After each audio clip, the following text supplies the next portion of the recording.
In 1983, a team of deeply pious scientists conducted a radical experiment in an undisclosed facility. The scientists had theorized that a human without access to any senses or way to perceive stimuli would be able to perceive the presence of God. They believed that the five senses clouded our awareness of eternity, and without them, a human could actually establish contact with God by thought. An elderly man who claimed to have nothing left to live for was the only test subject to volunteer. To purge him of all senses, the scientists performed a complex operation in which every sensory nerve connected to the brain was surgically severed. Although the test subject retained full muscular function, he could not see, hear, taste, smell, or feel. With no possible way to communicate with or even sense the outside world, he was alone with his thoughts. Scientists monitored him as he spoke aloud about his state of mind in jumbled, slurred sentences that he couldn't even hear. After 4 days, the man claimed to be hearing hushed, unintelligible voices in his head. Assuming it was the onset of psychosis, the scientists paid little attention to the man's concerns.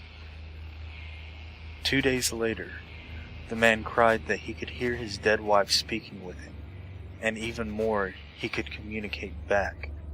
The scientists were intrigued, but were not convinced until the subject started naming dead relatives of the scientists.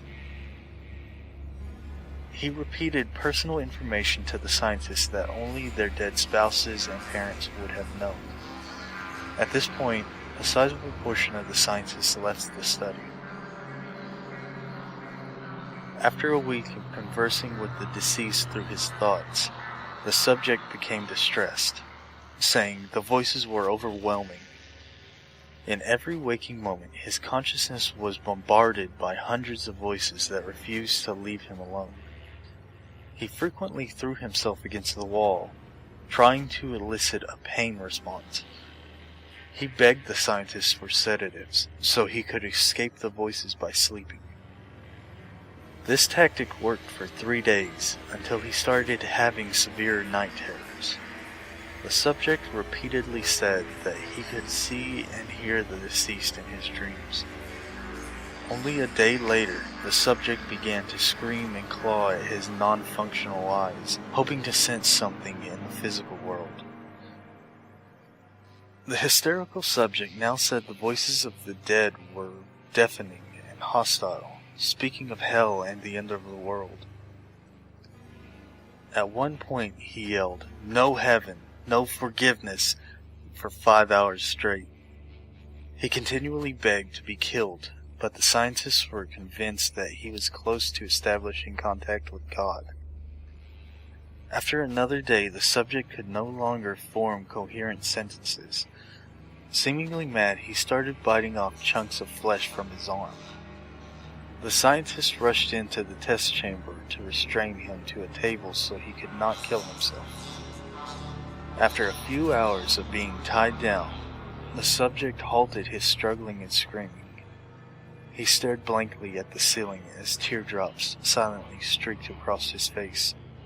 The subject had to be manually hydrated due to the constant crying. Eventually, he turned his head and, despite his blindness, made focused eye contact with the scientists for the first time in the study. He whispered, "I have spoken with God, and He has abandoned us." And his vital signs stopped. There was no apparent cause of death.